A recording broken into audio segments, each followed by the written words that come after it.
उत्तमराव जानकरांना माळशिरसच्या विधानसभेचे स्वप्न पडलेले आहेत आणि हे स्वप्न पाहत असताना अगदी बेताल वक्तव्याची मालिका त्यांनी सुरू केलेली आहे आणि असं बेताल बोलून काही त्यांना त्या माळशिरसचं तिकीट मिळणार नाही।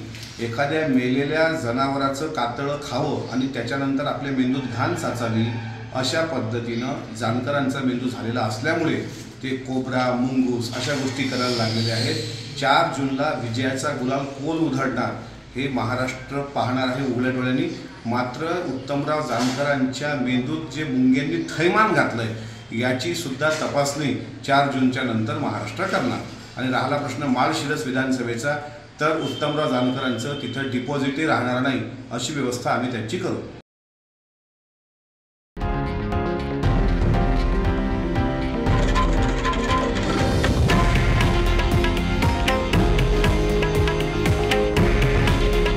हे आहे देशातील नंबर 1 न्यूज नेटवर्क आणि आपण पाहत आहात TV9 मराठी।